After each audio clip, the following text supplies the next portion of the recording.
Hi and welcome to today's episode, Team PR Pokemon and a profile of my 9th place Manchester League Cup deck, which is Metagross-Gx, Solgaleo-Gx, and yes, I managed to get it in Clefairy.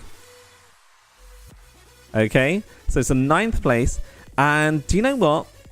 Had I not conceded my last match, I did actually draw it, but right towards the end when we were going into game 3, there was a couple more minutes left on the clock and I had to leave. I had a 2.25 hour journey back from Manchester back to Leicester with an 8-year-old who had just won League Cup, her second League Cup victory. So I conceded to Max Finch, wished him the very best of luck going through into top 8.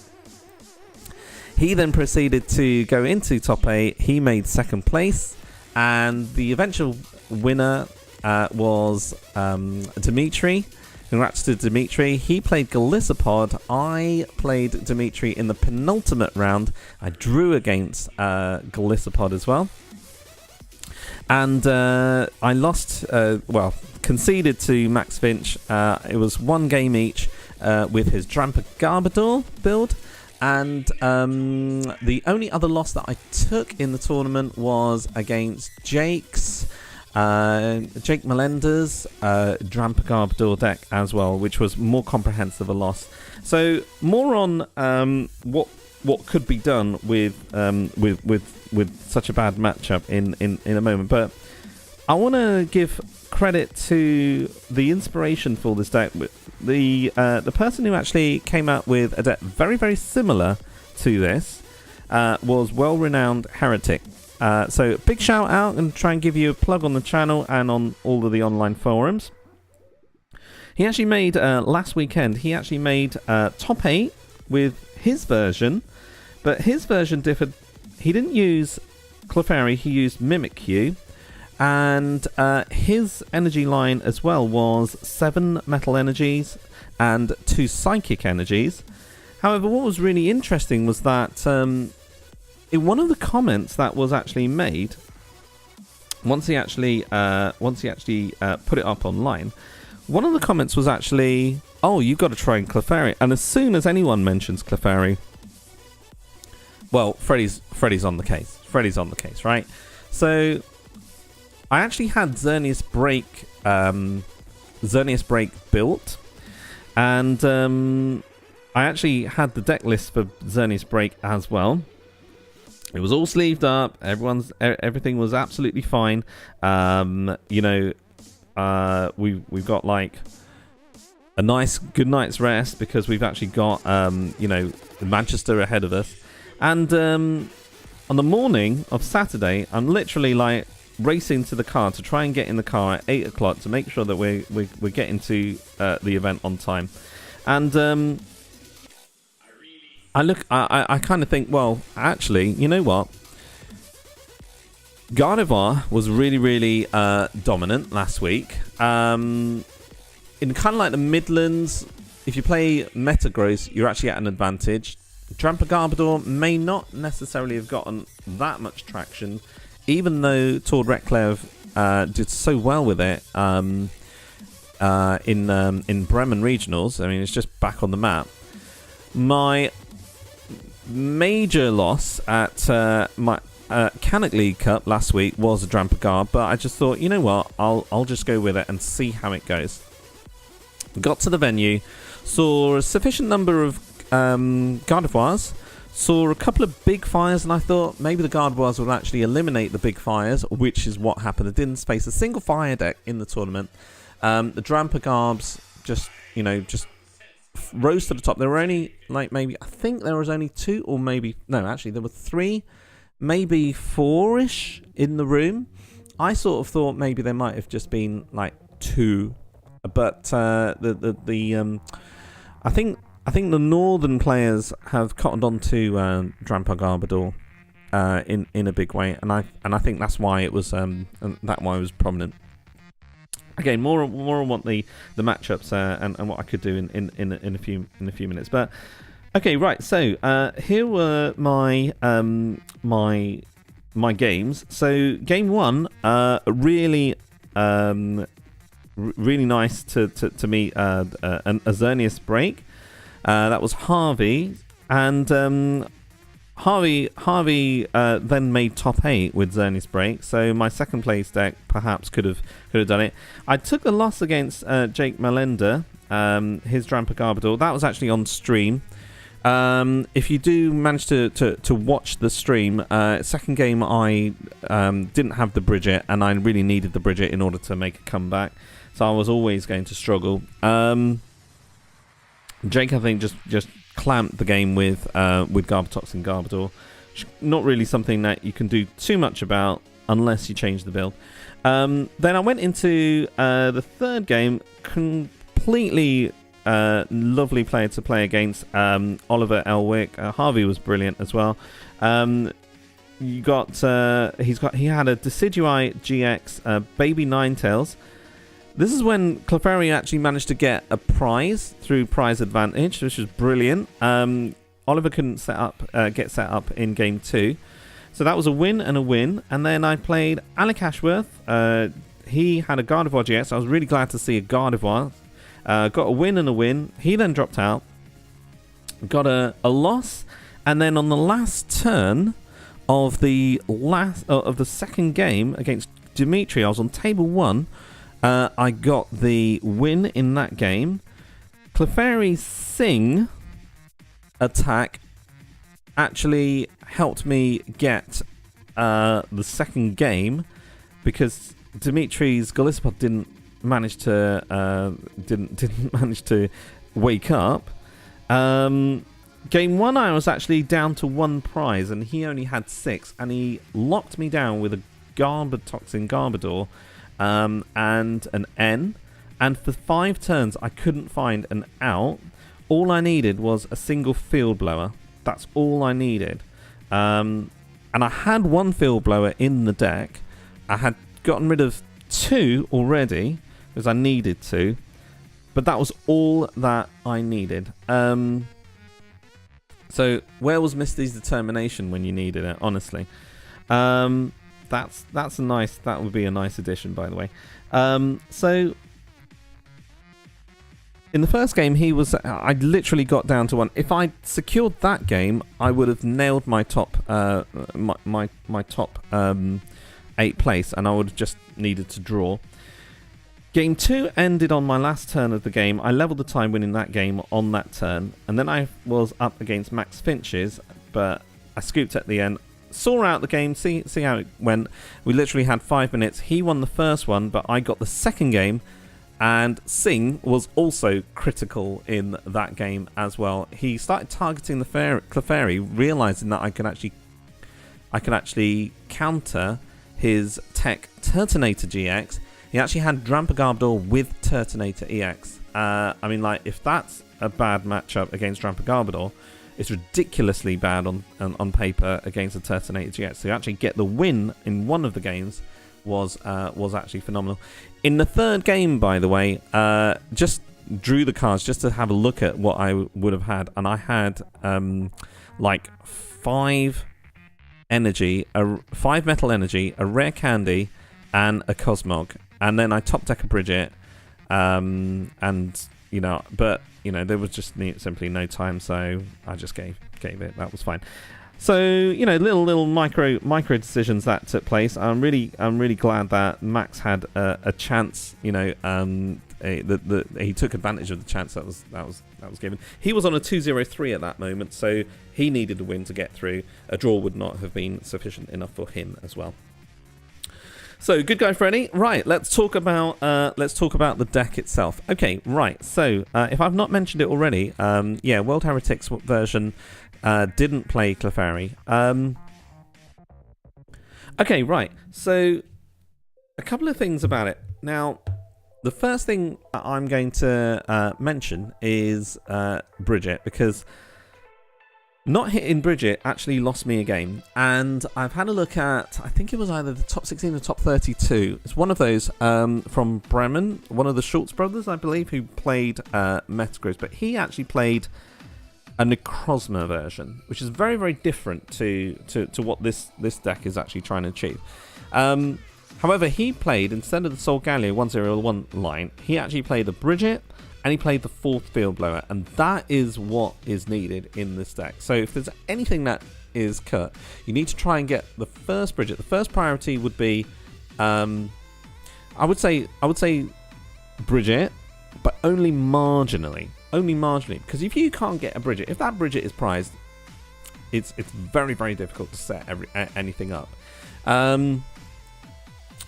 I think out of those decks that play Bridget, this is definitely one of them that would suffer more if it doesn't actually hit the Bridget. So the second Bridget goes in there. However, on further reflection, I would actually maybe, if the Bridget is prized, I would actually consider Fan Club as the second Bridget, and the reason why is because you have the Cosmog. And you also have a way in which you can actually locate a Clefairy. Bridget for Cosmog is not a wise thing to do, because what they can do is they can easily bring that back active. You can't necessarily retreat that very easily and still maintain your setup. If it's got some damage, alright, theoretically you could just retreat it. You could just retreat into a Vulpix. You don't want to get rid of your Cosmog straight away. It's easily a Berserk target as well, even if your opponent doesn't manage to put damage on damage counters on their bench Pokemon. So I'm very, very reluctant to go for a standard Bridget of making sure that you have in your setup Beldum, Vulpix, and potentially Cosmog. What I would go for is Beldum, Vulpix, and have another Beldum in play, because you should be okay getting most of your prizes with Metagross. And definitely the early prizes. You can't attack with Solgaleo if you haven't got the Metagrosses set up. So you need to get the Metagrosses set up first. By and large, if you're up against, let's say, for example, the Drampa Garbodor, what their first move is always going to be Guzma out a Metang before it grows up to a Metagross and get a Berserk on there. By that stage, they will already have it. So that's the reason why you need to have your 3 out of 4 Beldums on your bench. Okay. All right. Now the other, so I would actually contemplate putting a Fan Club in this deck as the second Bridget.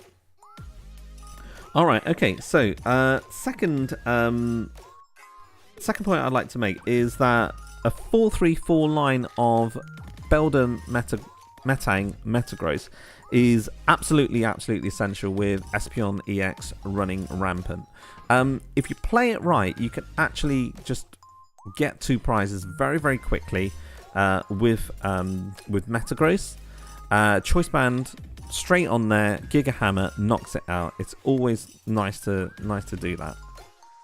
Just because you see an Espeon going in a discard pile, you cannot take for granted that that it won't just be rescue stretchered and placed on the bench. So Espeon EX is always a danger, and Potown is always going to add damage to you. I think there was one game where I was Espeon EX'd down, and I think it was against Dimitri, and I was just very fortunate because I had the rare candy in hand, so I just brought up maybe I think it was a Solgaleo, and just put 2 Metagross-Gx back onto my Metang, and then just went with that. I think my active Metagross may have been knocked out at that stage, and that's why he wanted to do it. Okay, he'll only get 1 prize for doing things like that. But 4-3-4 line is absolutely necessary, and you don't really care about Potown, let's face it, because they still need to gust out something that has effectively 250 minus 60, 190, and that's still a mean effort to do. Okay, right. So, would I consider Magearna EX? Yes, I would if I'm not running Solgaleo-Gx, but Solgaleo-Gx is a complete finisher for this deck. So if you place Magearna EX on the bench, it's just a complete sitting duck. And I don't like the idea of Magearna EX in an environment where Parallel City is actually quite popular as well. Lots of Potan, as I mentioned. It does drive a need for a fourth field blower, which is the second thing that I'd like to highlight as a change.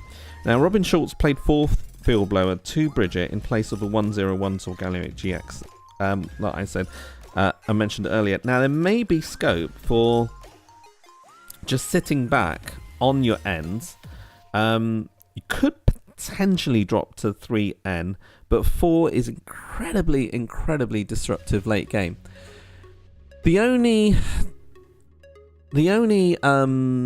thought that I have is on this one is if you play something like Hala, by then you've already used either Algorithm GX or the Solgaleo-Gx attack, which is Soul Burst.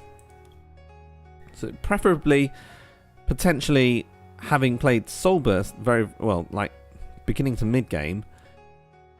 By the end game, if you're playing ends, you don't really want to play the ends. You're finding yourself actually setting up, using your ends, and burning through your ends early game.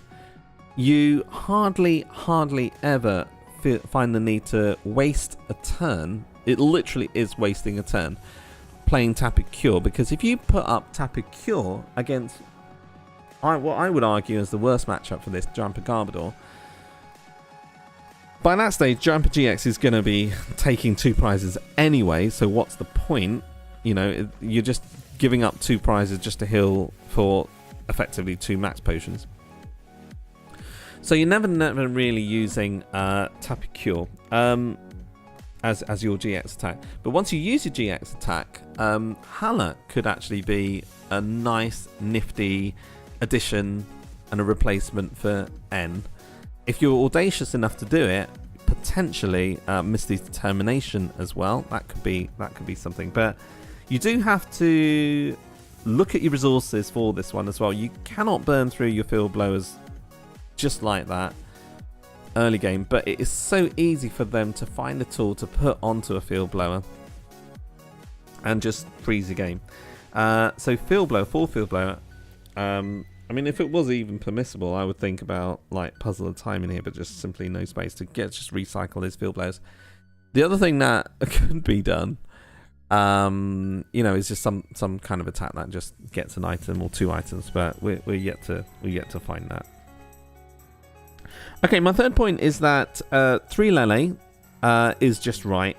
I think Rescue Stretcher recycles this if need be, and I know that 2 Rescue Stretcher looks like a luxury, but literally stare at that and think that's a Rescue Stretcher and a Lele which has just been Ultra Balled or that's been knocked out. And sometimes I struggle as to where to put the Choice Band.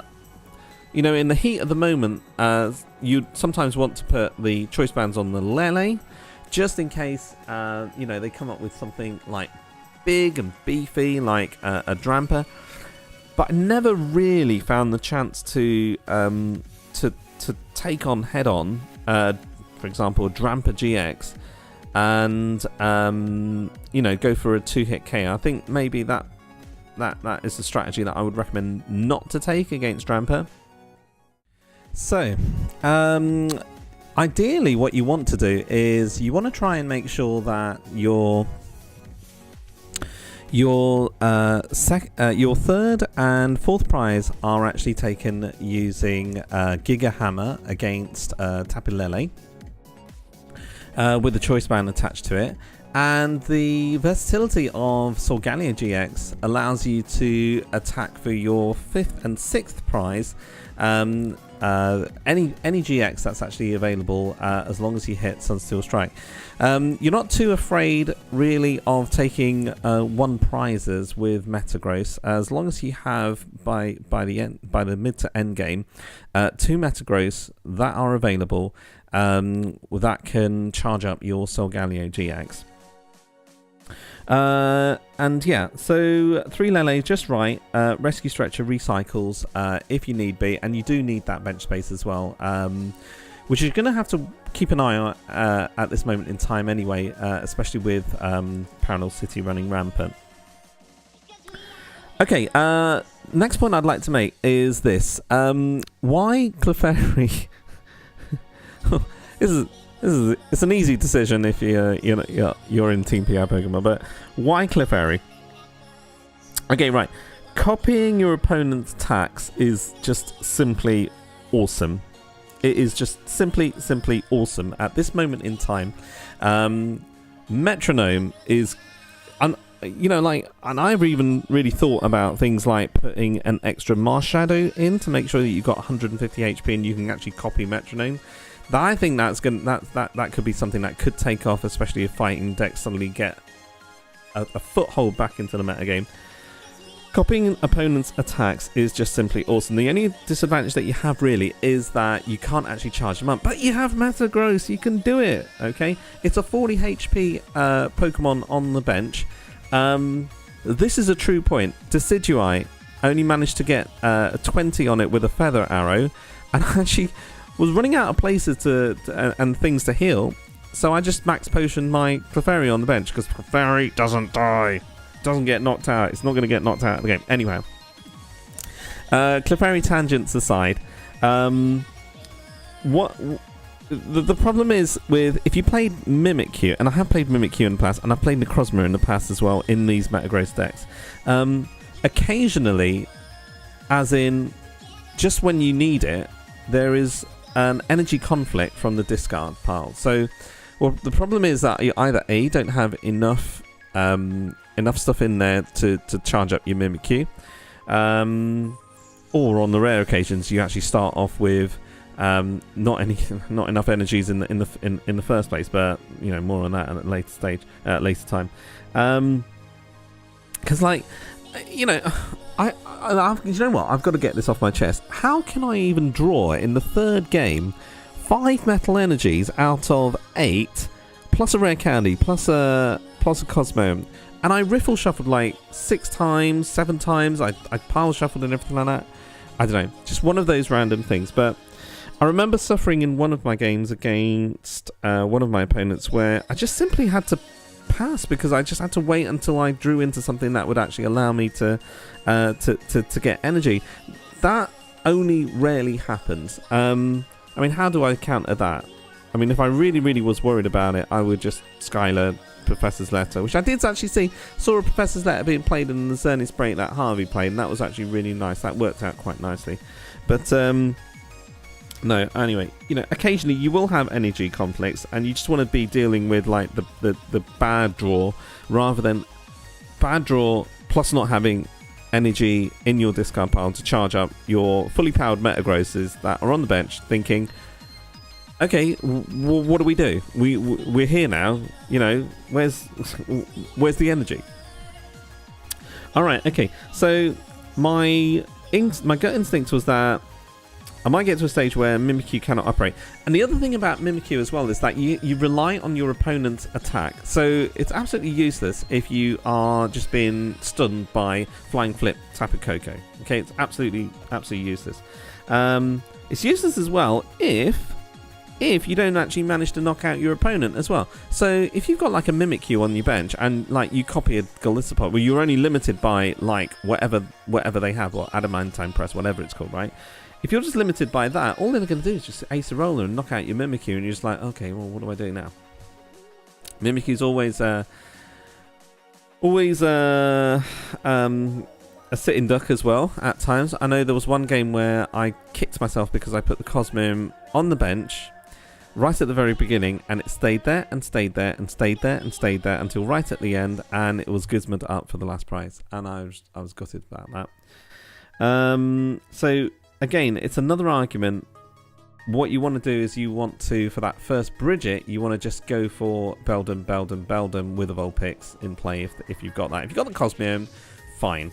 Okay, just you'll deal with it, and hopefully, you know, Solgaleo is around, so you rare candy that Cosmium as quickly as possible. If you have an option, rare candy the Cosmog to the Solgaleo rather than rare candy the Beldum to the Metagross, because you're eventually going to get either End or you're going to be able to draw into a Sycamore. You can get your Metangs and you can just evolve that way and thin you out that way. Okay, so the race is to actually get, and if need be, what's going to happen is that they're not going to Guzma up your Solgaleo and try and hit it, because it's 250 HP. You're going to be able to switch out anyway. What they're going to go for is they're going to go for the Beldums and the Metangs before they actually turn into Metagross. Okay, right. So Clefairy copies anything on the opponent's active. Clefairy Sing, oh my goodness me. This was the MVP, and Sing was the MVP attack, because you flip the heads. Worst comes to worst, your Clefairy's just sitting there and it's just turning into a 7-prize game. Best thing, you stall. And it actually, you know, I'm not kidding. Both times I flipped heads and my opponent just didn't wake up, and I was happy with that.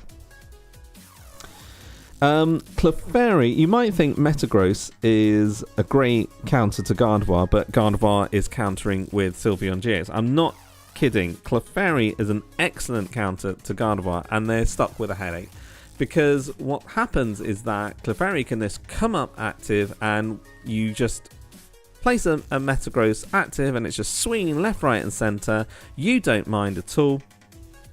And Clefairy's just sitting on the bench saying, yeah, I'm going to wait my turn. If they put enough energy onto the Gardevoir to knock out the Metagross, you can hit with your Clefairy, and you can just counter their infinite force with Metronome. You can Metronome their infinite force. You've got 3 energy, so you're hitting out for 90. Choice by 120, 50, 80, 210, 240. You just need 4 energy, or 5 energy on the Gardevoir if it's actually trying to knock out. It's even better if you're actually fronting with Solgaleo and you're max potioning. It is possible, and it was something that did happen. So obviously the requirement is to have 2 Metagross in play with your actual abilities on. Keep coming back to the need for abilities, but this is actually definitely an ability reliant deck. That's why it was struggling against Garbatox in any way, shape or form. Okay, Mike, here's my next point. I think what they need to do is they need to reword Algorithm GX. They need to reword the effect. Search your deck for up to 5 cards, put them into your hand, shuffle your deck, let your opponent play their turn, and then play an N. Because I guarantee, if you are stuck on, if you have a bad hand, just Algorithm. Seriously, just Algorithm. You might just Algorithm the top 5 in your deck. Doesn't really matter, because they're always going to be playing an N against you. You know, so try an Algorithm as much as possible right at the very beginning. If you just got like if you got an energy drought, just Algorithm right at the very beginning, because you're going to get End anyway. So it's all good. By the way, as well, you wouldn't want to try and drop an N, because dropping an N just actually favors Drampa Garbodor when they big wheel, and they inevitably will big wheel. However, what's interesting is that Clefairy can copy big wheel, which is quite interesting. But anyhow, right, okay, so really small potential with dropping in, but I don't want to do it just to get the consistency right. Save your GX attack ideally for this, which is the reason why you want to try and rare candy it as quickly as possible, because if you Soul Burst, you don't even have to put 2 extra energy on Sunsteel Strike and make it you got to play this one, choose this one really correctly, because you know, if you put too much energy on your Solgaleo, it could actually be really damaged by Gardevoir. Okay, you knock out their Gardevoir, but you are stuck then. You don't have any energy. They don't have any Gardevoir, and they will get you anyway. So just be careful with that one. But save your GX attack, I think, for the Solgaleo, because what you want to do is you just want to get all of your energy on your Metagrosses as quickly as possible, and obviously do that if they don't have the Sylveon in play. If they do have the Sylveon in play, that's your last two prizes there and then. Okay, take out the Sylveon because Sylveon's weak to metal, so you can do it with a Metagross.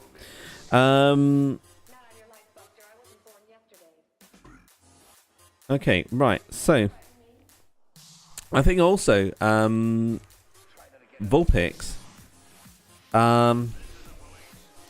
You know, if you haven't got a supporter in your hand, just Beacon. Seriously. Don't even bother getting a Lele with your Beacon. Just get any two Pokemon, because 9 times out of 10 they will always end. I think that's just the nature of the game right now. So I've mentioned a small potential. Keep coming back to possibility of dropping 1 N in favour of Hallett. There is also a possibility, if you're really, really nutsy about this, dropping the N for the 4th Field Blower, or what I've suggested is the second fan club. Sorry, the first fan club, which is second Bridget. Okay. Rescue Stretcher may appear to be a luxury. It is highly useful, but potentially, if you learn how to play this deck correctly, I think that Rescue Stretcher could be dropped for a 4th Field Blower. And I think it's a potential rather than essential. If you are under Garbotoxin lock, that Rescue Stretcher is not going to be useful to get anything, even Tapu Lele. You can't get out of it because you can't use the abilities as well. So I think the Rescue Stretcher would probably be something that would go reluctantly go down to 1, and you just play a bit more carefully. But, you know, big capital letters. This deck needs 4 Field Blower. I was playing next to Tommy in one of the matches, and I just turned around to him. I said, this deck needs 4 Field Blower. It needs a 4th one, and another one. It can operate with 3. However, 4 is incredibly consistent, and if I found another Field Blower, it would have won me that game against Garbotoxin. Garbodor should not be given an easy ride at all. You can take down the Garbotoxin decks by maximizing the chances of Field Blower. You just have to do that. And what I might do is I might contemplate splicing an extra Skylar in here in place of maybe a more aggressive other trainer. I'm not sure. What could also suffice is this. You could actually drop a Rescue Stretcher for a Skylar, which would be quite useful, because Skylar is actually really, really good to find your Field Blower. So you could stick to 3 Field Blower and just go with it like that. Your extra Skylar would actually also help you find an extra rare candy too as well. So that could be a flex point there and then. But yeah, you definitely, even if you, let's put it this way, even if you do actually get like a Skylar in it, you're still using Field Blowers.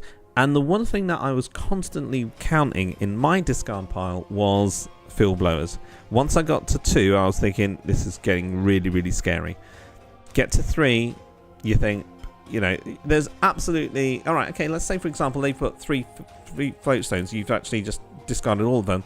All right, they'll just bung a choice band on there. Yeah, all right, you play a Guzma, but they'll play their last Guzma anyway. So, you know, it's not this needs a full Field Blower.